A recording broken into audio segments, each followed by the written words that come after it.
Coming in Hot is presented by Betano. The game starts now. Here are your hosts, Brent Wallace, Jason York, and Bobby Ryan.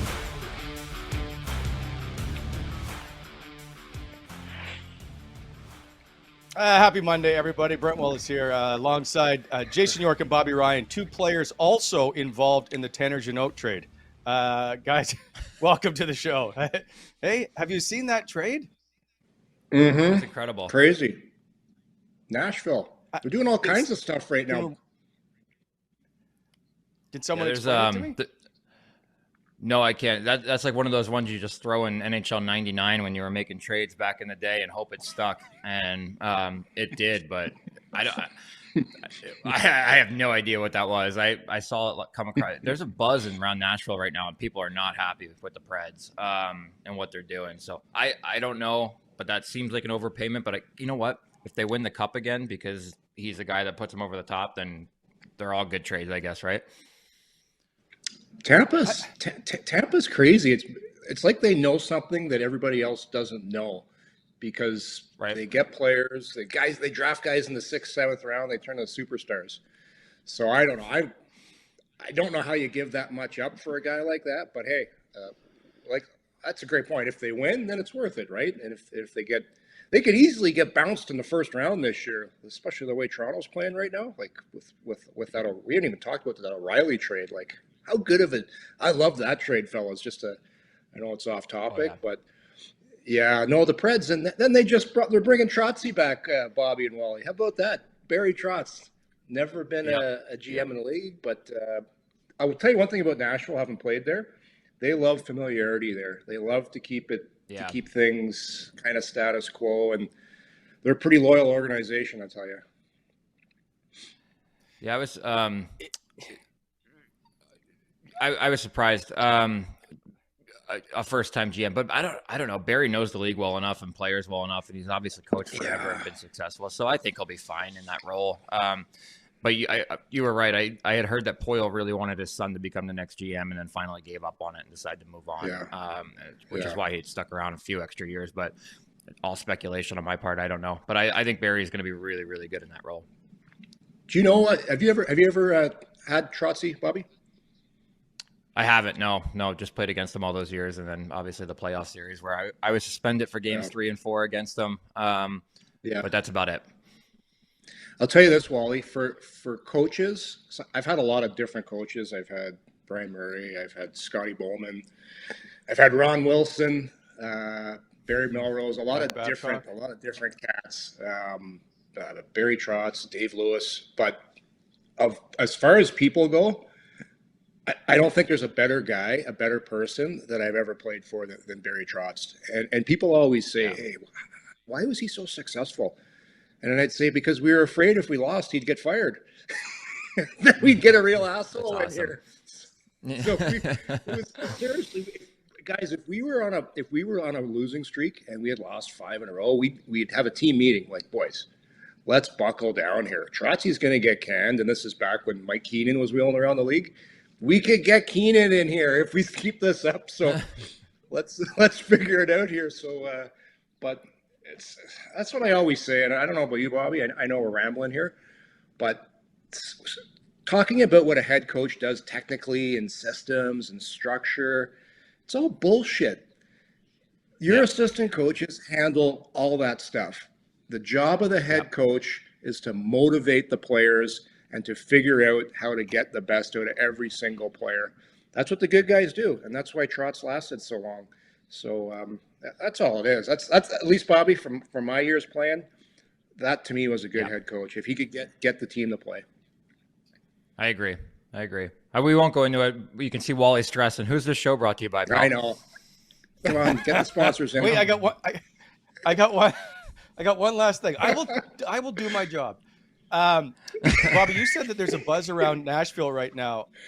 Does the Tanner Jeannot trade not send a signal that they're looking to next year and not this year? Now, for people that don't know the deal, Tampa gave up a 1st, 2nd, 3rd, 4th, 5th, and they were like, no, we need some more, and got Cal Foote. Like, does that not signify that they're perhaps looking to move on and they're not in this year? Yeah. I live in a community here with a lot of season ticket holders, and I was playing golf with 2 of them yesterday who are going to the game on Tuesday, and they said, well, they were the ones that brought the Barry Trotz thing up to me yesterday because she was reading it as we were playing golf. Nonetheless, she's like, I guess we're going into a rebuild. And I said, I don't know if you're going into a rebuild. I don't think you can when you have Johansson, Duchesne, Yossi, all those guys tied to big money. You got to retool. Mm-hmm. But yes, to me, it signifies that they're not looking towards this year. They're kind of writing this year off as a lost year, and they're trying to retool for next year in some sense. But if you get 4 draft picks for a player that's got 14 points and a player of Cal Foot's stature, you're making that trade all day long. And yeah, you're moving on. You're moving on from him. Yeah. Absolutely. I love it, Bobby. I love it. Business on the golf course. You're getting things done on the course, eh? I'm here for the people, guys. That's it. Right? Yeah. I was. Yeah. Yeah. I said, hold on. Let me stick this to 5 feet. I missed the green, but. We will get to more golf later in the show when we bring up Yorkie's home videos. But first, now I'll do my job. This show brought to you by Betano. Go to betano.ca. Download the new app, the award-winning app, by the way. The game starts now with Betano. They have an online betting and casino. And we will get to our lock of the day later. By the way, boys, we're on fire of late. Bobby's over 500, so we'll see if that continues tonight as the Sens take on Detroit in these crucial back-to-back games.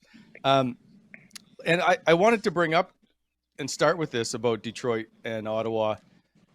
Is this basically, these 2 games signify what's about to transpire as the trade deadline approaches on March 3rd on Friday?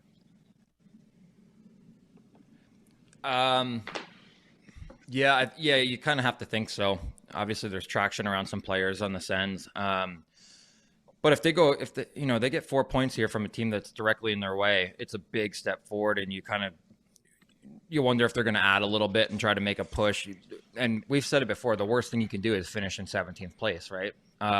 It's the last thing you want. So I think this is a very, very big week, and Pierre is going to be watching, and Pierre is going to be very, very busy on the phone trying to figure out exactly what this team needs or what this team can move going into Friday. That's my general thought on it. But yeah, it's a huge, huge week for the organization, and a team that has been in their own little rebuild. This is a real good sticking point to see where you're at. So you always want to win games, right? And sometimes if you have back-to-backs, you're like, okay, we got 500. The worst possible scenario for these next 2 games is if they win one and lose one, because you're still going to be in the murk, and you're like, oh, okay, if we still win. So to me, hey, win both these games, and then you're like, oh, we're that much closer. And if you lose both of them, then you're a seller for sure. They still should be probably selling what they can, but they're still mathematically in there. And I don't know if you guys checked the scoreboard last night, though, fellows. The worst possible scenario for the Ottawa Senators happened. Every single team that's in the mix above them won, and they've been getting some good fortune with the scoreboard watching the last week. It was like, oh, this team lost, and like, okay, technically they might still have an opportunity, but last night, not a good night. And then these 2 games, it's they're going to wait. I think they're going to wait right until the last possible moment to see exactly where they are, and then make a move. But we'll see. I still think, Bobby, you said the worst thing you could do is finish 17th. I think that's exactly where this team's going to finish, just outside the playoffs, because they've got these young guys, man, they don't care. They just want to win games. They want to win games. And I think they're going to push right till the end. And that's just my prediction. I could be eating some crow here, but I think they're going to finish just outside of the playoffs, and that's okay. That's okay. It's at least they'll still play some meaningful games. And it's a major stepping forward. It's a major build upon from where you've been in the past. I mean, you're looking at Washington, who you're 4 points behind. Like they've won a lot of games as of late. The Sens in the last 10, they haven't moved because everybody else is finding ways to get points. Now there's 4 games in hand just on Washington alone, and generally 2 and 3, but only 2. With Detroit, they have the same amount of games played. So this is a huge 4 point. Like, you got to get 4 points in these next 2 games, and then you can really decide where you're at. Exactly. Are they going to get those points with Cam Talbot in goal? And my point is, are we going to see Cam Talbot moved? And what does that signify about what was the point of bringing him in? Was there a plan to keep him, or was this a wait and see kind of if Cam would accept to try and stay here and sign an extension? I'm just at a loss. If they made this deal for Gustavsson to bring in Cam Talbot only for 50 games of the year, was it a mistake? Yorkie, I'm going to start with you. Okay, is he starting tonight? I don't know yet. Well, what if he goes off and starts and wins both these games? You beat Detroit, boom, boom, and then he gets a little hot here. And then it gets really confusing come trade deadline. You got Talbot on a heater. Like, wow, if we keep him, maybe we can somehow have a magical run here where he gets hot. It's that situation where we'll see. I think this is a conversation that's going to be, we'll have our answer, I think, very shortly. I think, let's see, like these are huge games, man. Like if you win these two games, it's really gonna put an excitement into this team. Not that they haven't been excited, because they played some really good hockey lately, fellas. So I want to see how Talbot does when he gets to start and how he plays these next couple games. Well, he won't play back to back. Well, let's see how he does in one. Let's see how he does in one. Well, no, couldn't. Yeah. That's not the Ottawa Senator way. They're always flipping. And Matt true. Sogaard, by the way, Matt Sogaard is 3-0-1 and has looked every bit as good as anybody else that's been in goal of late. So Sogaard's got to get a start. No, I agree. My only thought was, it sounded like they tried to extend him, and he didn't really want to. I don't know if that's the true report from what I read, but at the same time, I think that the plan was this year, and we've said it before, this was about job management for GMs and coaches saying, we need to make a push. We need to show whoever's coming in next that we're right there. So you bring in a veteran goalie that's supposed to stabilize you, and he's had an up and down year, and he's been great at times and really, suspect at times.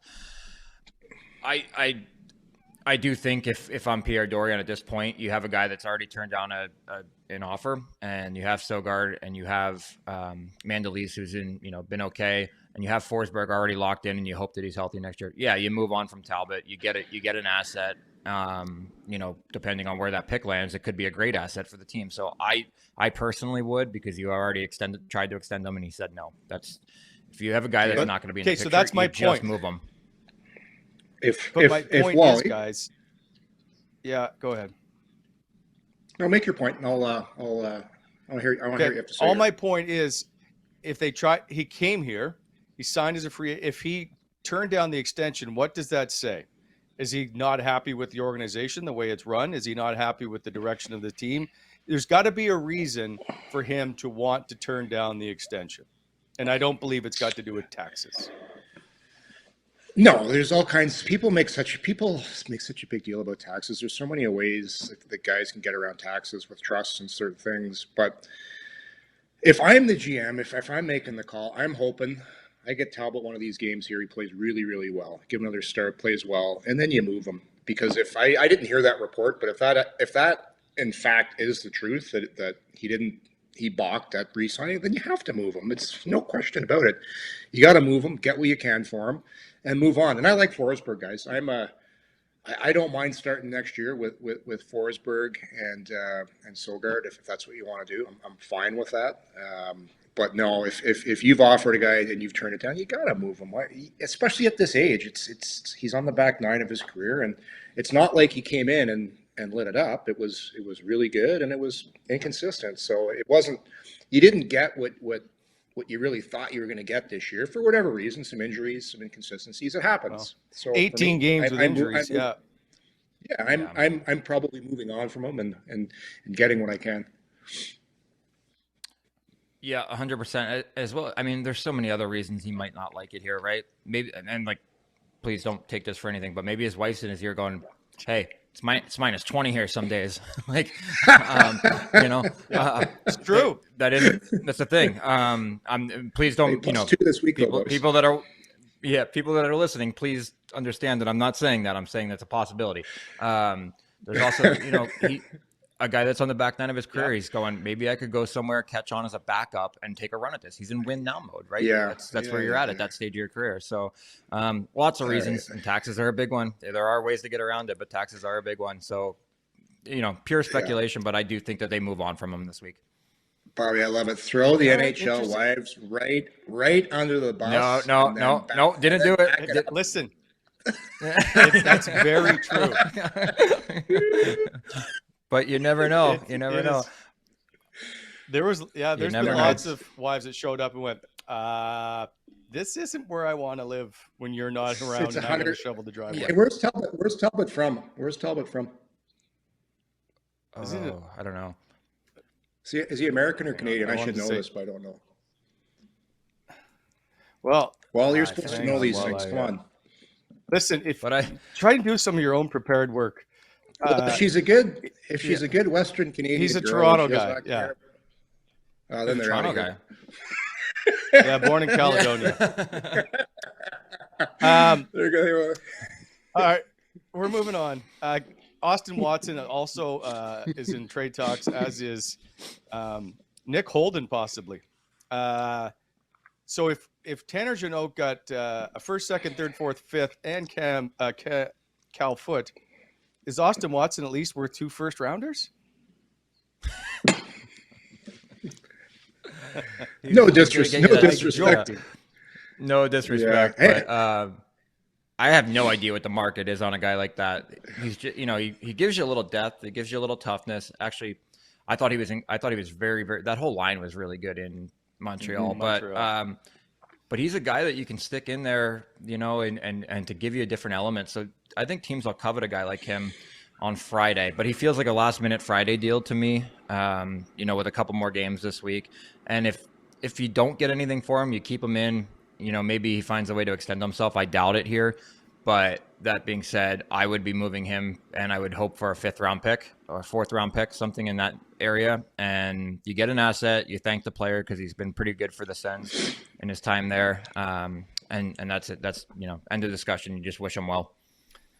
Yeah, I really like what Austin Watson brings to the table. It's not necessarily what he does on the ice. What he does on the ice, I think, it is what it is, right? He's a good depth role player. He's tough, and from what I hear, he's great in the room. I heard he's a great room guy. Got some old school in him, and you saw the other night, no hesitation to jump in. That was a great scrap, by the way.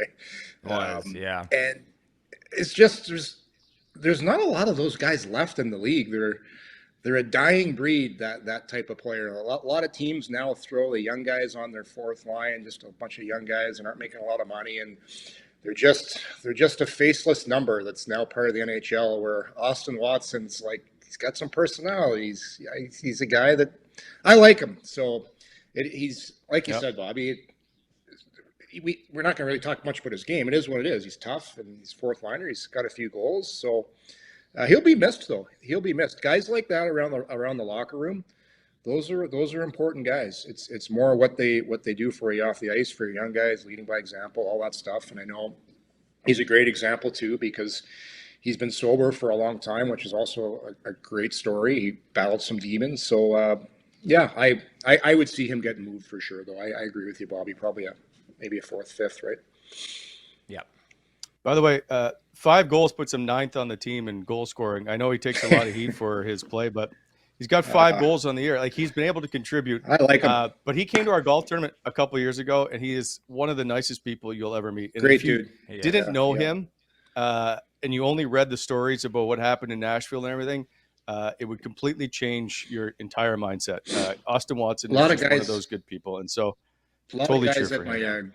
A lot of guys at my golf club golf with him. They say he's a pretty good golfer, by the way, Bobby. Good hits are pretty good. Crush a ball.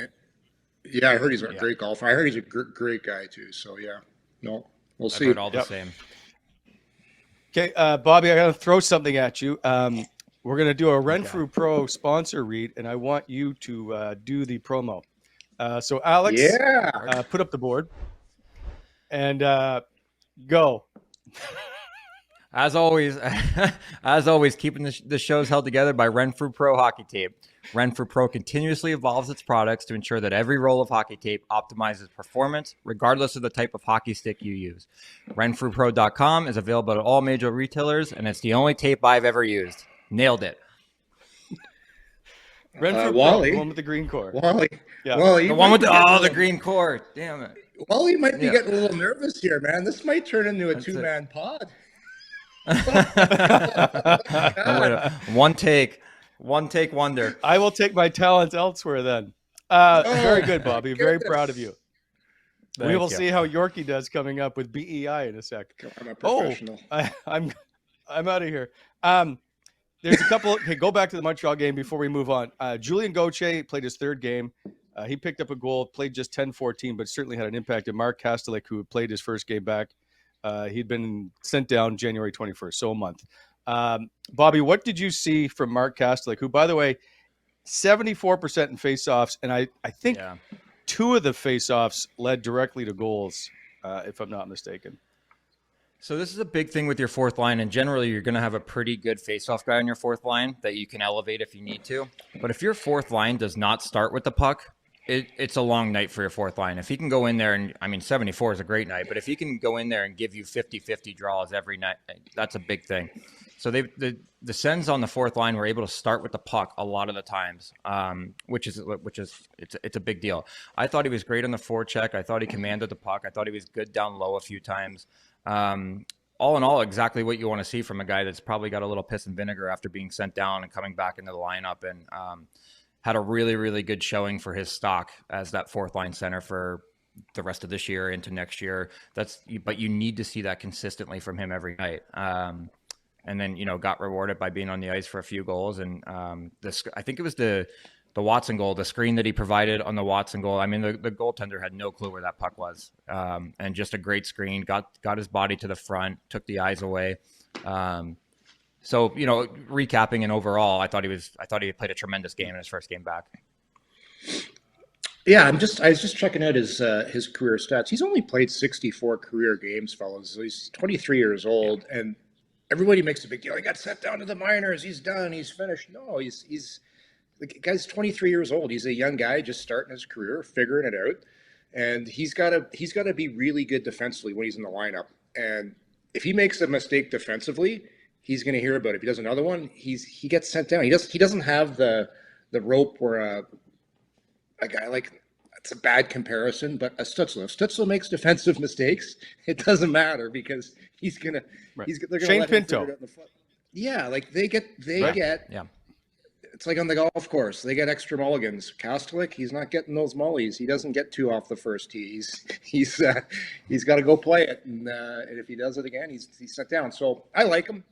But he's got to be good defensively because that's going to be his role. And being a good face-off guy, your fourth line. The last thing you want is your fourth line having to play in the D zone because it's usually not going to be a good thing. They win the puck, get it deep, and get after it. Very much agreed. I will say this is a bit of a let's give a bit of credit to the Sens organization because we always, how could you send down Mark Kastelic, or how did you send down Ridley Gregg, or Ridley Gregg should still be in the lineup.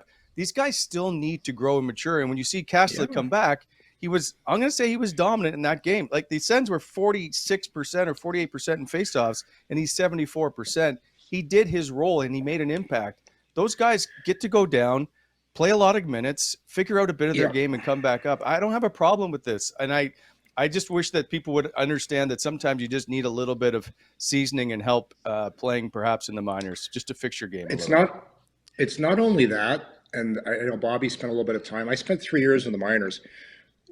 When you're in the NHL and you're doing his role, you're what, getting 10, 12 minutes? You go down to the minors, he's probably playing 18 minutes, and then you start feeling really good about yourself. You're into the game, the entire game. You get more touches with the puck.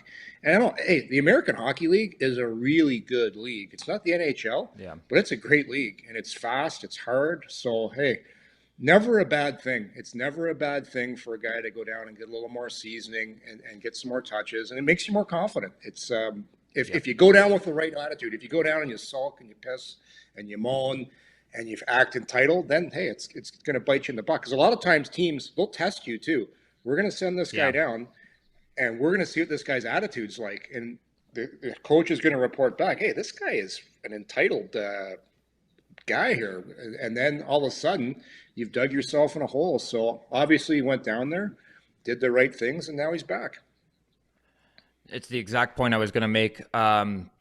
It's very easy to get stale in the 9 to 12 minute mark. You know, when you're playing 9 to 10 minutes, whatever it might be, every single night, it's very easy to get stale. So go down. It might be a week, it might be a month, whatever. You play a lot of minutes, you get a lot of touches, your confidence comes back up, and then you get thrown back into the big time, the big league, and we'll see how it translates. So it obviously translated well for him, and he obviously had the right attitude going down there. The other thing too, Bobby, and that, I mean, the other thing too, just to finish off, when you are in the NHL for a long time and you're only playing 9 to 10 minutes, you get out of hockey shape. And what I mean by that, there's hockey shape and there's being in shape. You go down to the minors and you have to play 18, you get in shape in a hurry, because you can ride the bike all you want, you can do that, but it'll actually make you a little bit quicker if you go down there and you're playing those. Believe it or not, even though it's a couple steps slower, just getting to play all the time will really help your pace. Agreed. Bobby, would you say you're in hockey shape? No. I was playing 2-on-2 on last week out there with the kids, and I was like, are we in Denver? What's the altitude here? So no, there's zero hockey conditioning shape right now. It's a different. I thought you're on the I'm pear-shaped right now. But you said you're going on the shredder diet right now or something. The shred. Yeah, I got on. I started Saturday morning. I'm down 3 pounds, so I got some of the bad food out from Idaho. We ate like pigs up there, but I'm on my way back down. So the low carb diet. I've been in Arizona since Wednesday, and we're on the gout diet. Red meat, red wine, the all gout diet. My God, I couldn't even feel my hands last night when I was in bed. That's it. You got back on the plane and you were already swollen. Get me back, Otto. I need the. I would always. You wake up after a night out on the road and you just hope your dress shoe fits. Oh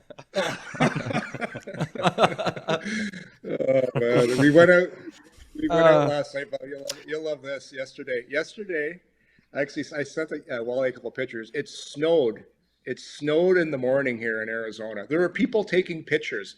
This is true. It was hailing, snowing when we went for brunch at noon. Unbelievable. Everyone was like, what the hell is going on here? It's Scottsdale, Arizona. By the nighttime, it was sunny, 10 degrees. Me and my two brothers there, Jeff and John, his buddy Richard, we got 9 holes in at 5 o'clock. We did the 3-cup challenge. 3 clubs, 3 balls, 3 beers each. Oh, I love it. Did you win? Yeah. Oh, yeah, I won. I went driver. I went with the driver, the pitching wedge, and the putter. That's the key right there. Yeah. Hey, people always make the mistake in a 3-club challenge, and they don't take the putter. Most important club in the bag, right? It is. And you take a 7-iron. I'm like, you got to try and hit a 7-iron 110 yards. No dice. No dice. Okay, well, that Yorkie home video brought to you by BEI. And Yorkie, it's your turn to read the BEI ad. Well, this show, as always, is brought to you by BEI. You know, they're hiring right now, Wally, so you should get your resume, because Wally did a bang-up job earlier. Bobby did a bang-up job earlier. So they're hiring for the summer. Lots of good positions, great place to work. And I hear they've got a great HR department there, and they treat their employees unbelievably. BEI, look them up. But might want to help you give out the website address, BonsureExcavating.com. They are the ones helping to shape the Ottawa Valley. Speaking of, every Friday afternoon, they have pizza and they play pickup hockey. No way. So do you play? Yep. Life's good at BEI. I don't. No, they don't invite me. Probably I'm too good.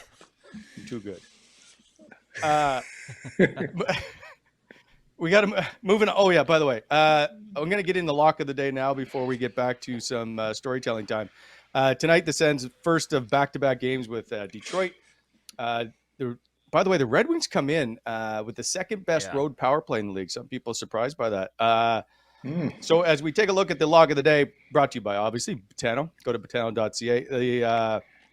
The Sens have the fourth best record in the league, or tied for, over the past month, 8-3-1, facing a Detroit team that's obviously just ahead of them, and they are playing some pretty good hockey. Tomorrow we'll talk about the rebuilds. Yorkie, you remain atop with the gold helmet, so I'm going to let you pick first. Okay. This is a tough one. Back-to-backs. Ottawa didn't have a great they were inconsistent against Montreal. They got it done. I think they'll be ready to go here. I think they'll be ready to start this game against Detroit. I like Ottawa to win game 1 of this 2-game series. Okay, so this is a tough one. I agree, because both teams have played very good hockey lately. Obviously, the inconsistency against Montreal you can talk about, but I'm going to take the Wings. They've just been on such a heater. They lost to Tampa on the weekend, but they outplayed Tampa. Vasilevsky just turned in a performance for the ages. I watched part of that game, and he was incredible. But the Red Wings controlled that game for a lot of it, like almost start to finish. I think at one point they'd only given up 12 shots into the third period. So I like the Wings in this one. I feel like I'm taking the whoever the Sens are playing way too much, but I just like them on the road tonight. And I don't know.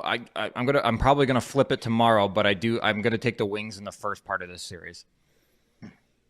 So Bobby trying to get into more Red Wings alumni games, and Yorkie is out of the Red Wings alumni games, clearly. That's it.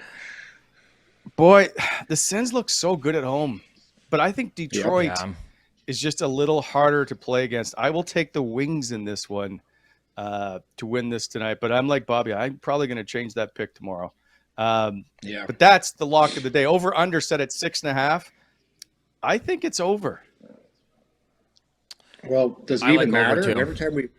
Every time we pick it, we never get credit for it. Like, here's Yorkie. Yorkie's all upset about this. He didn't give it to me because he knows we're coming for him. He knows we're coming. Over. I can see it. You can pick.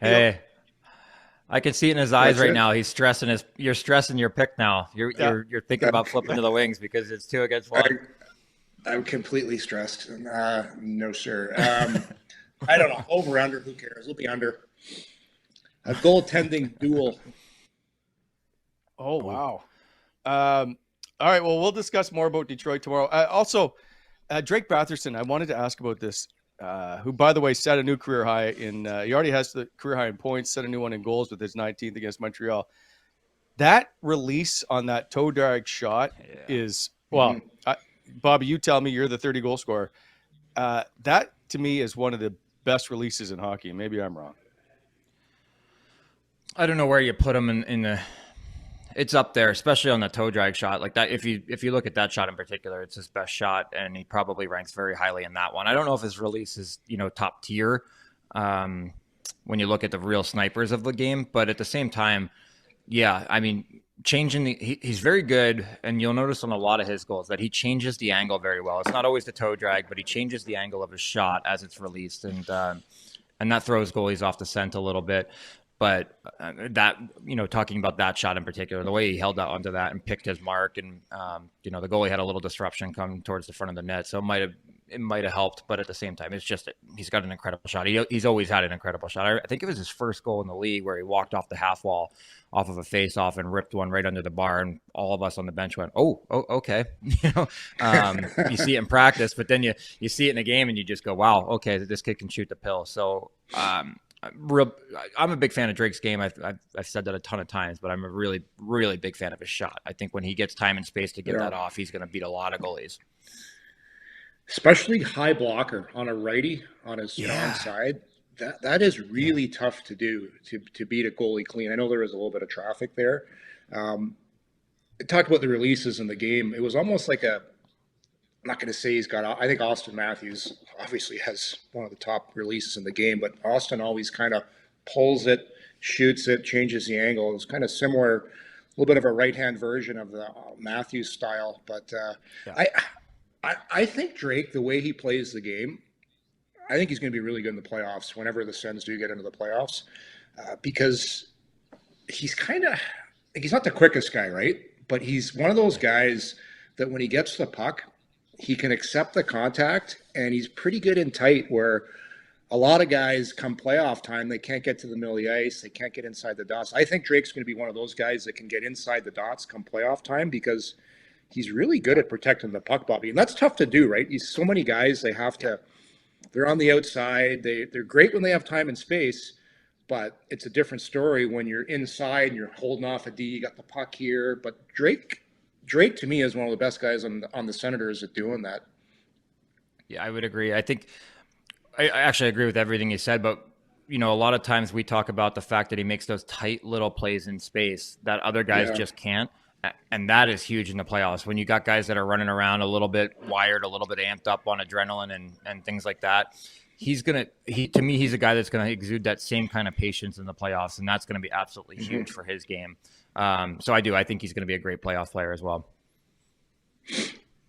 So what's missing in his game? And I'll go to the -30 only because I think it just leads to perhaps defensive lapses. What, when you play with Drake or see in his game that he needs to fix? I think a big thing with Drake, and I can say this as a guy that wasn't very fast or quick off the mark either, his feet just got to be moving. If he's stagnant and if he's too slow and his feet aren't moving off the mark, then he's in trouble. And that's another thing, is that he's got to have his feet moving in the defensive zone. I see him go out a lot of times towards the defenseman, kind of in that protect mode, don't get beat mode. But if you're not charging at that defenseman and making him move, you're just setting yourself up for failure. I'd also like to see him get a little bit better on the wall coming out of his own zone. Sometimes it's hard as a righty, that puck gets rimmed, you're on your backhand no matter what. But that's another area of improvement that he could have. So, I mean, everybody can improve everywhere, but those are the ones that stick out. Big guys that are slow to begin with have to have their feet moving, and they have to have their feet moving in the defensive zone. It was the biggest knock on me all the time, because you're not a floater, but you just forget because your engine doesn't run like this, like everybody else's. So I'd like to see him get to some areas a little faster. It's called in practice, there's guys that always look busy. You say, this guy always looks like he's working hard. These little guys, their bodies are moving, and like, oh, look how hard of a worker that guy is. He's not working hard. He's just a terrible skater. So like, it's like a guy like Bobby, guy like Drake, long stride. I was kind of the same. I skated straight up, so everybody always thought you weren't working hard. But when I watch Drake, this is my thing on offensive forwards. They've got so much confidence with the puck inside the blue line. They're not afraid to make plays. They just have this inner belief in themselves. But then when you get back in the D zone, for some reason, you don't have that same kind of confidence. You get worried. You get nervous. You go outside of the middle of the ice and you leave it unprotected because you're afraid of, I got to get to that guy because I got to show everyone that I'm a really good defensive player, instead of just being a little more confident defensively. And I've seen Drake a few times this year, well, more than a few, get caught outside the middle of the ice, take the wrong route to the point where instead of coming from the middle, he comes up the boards. Yeah. And it's just little attention to the detail in the defensive zone. And this is the thing, Bobby, I know you'll love this because you're an offensive guy. Not everybody can play offense, but everybody can play defense, because playing defense is just a mindset, and it's just really paying attention to the details, staying super focused, and working really hard. It's not that it's not hard. Yeah. That's all it is. And for Drake, he just has to pay attention to the details, because if you're a smart player like he is, you can play defense.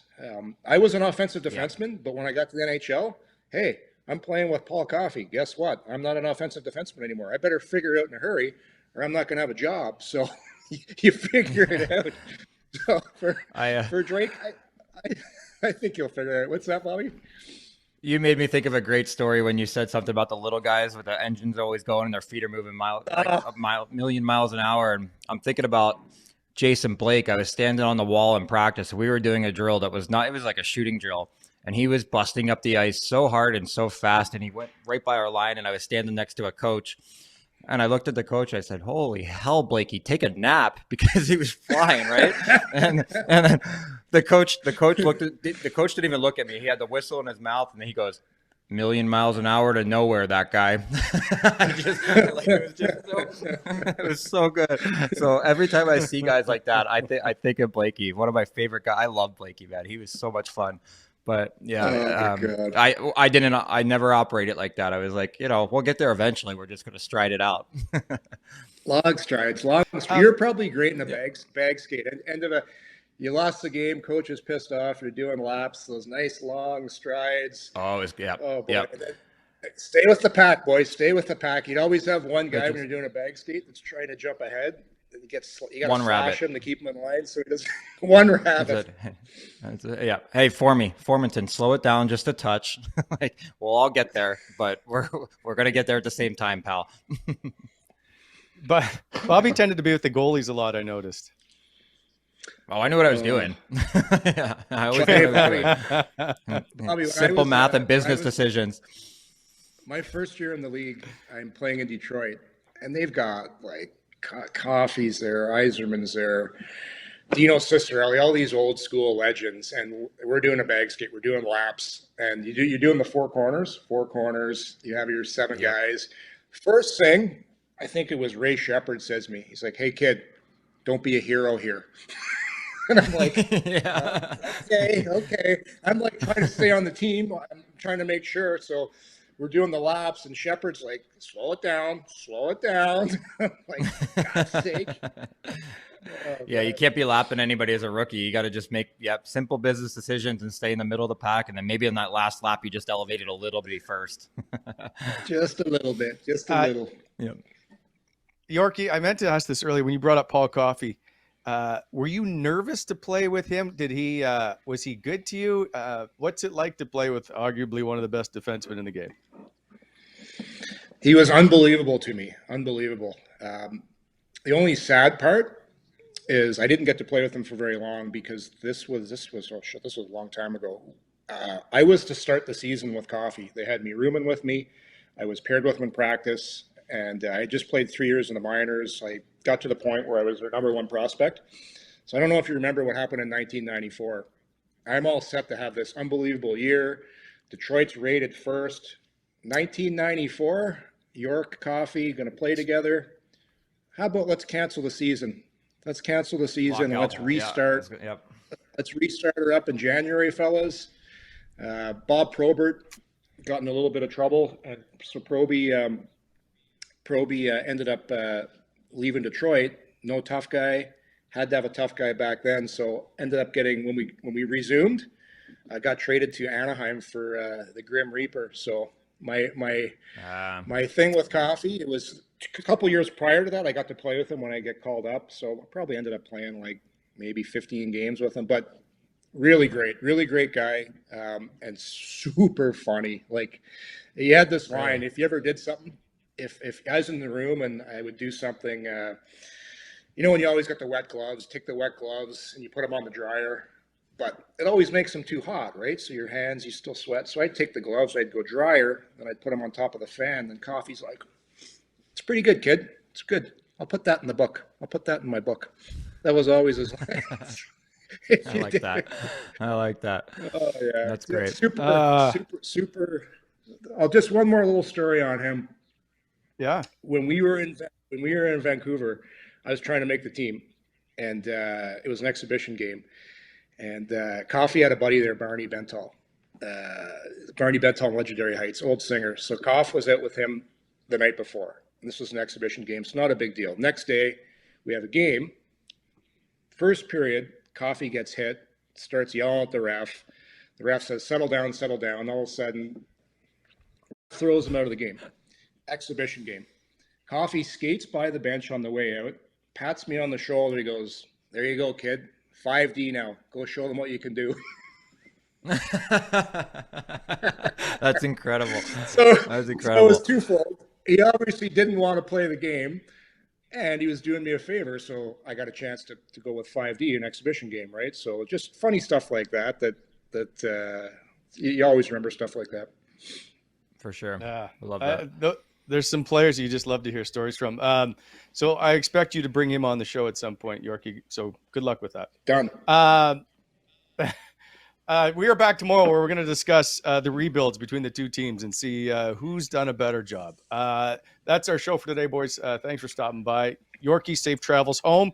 We will see you all tomorrow. Thanks for watching Coming in Hot, brought to you by Betano. See you guys. See you, fellas. Coming in Hot is brought to you by Betano.ca. Please hit that like button and subscribe to our channel to never miss an episode.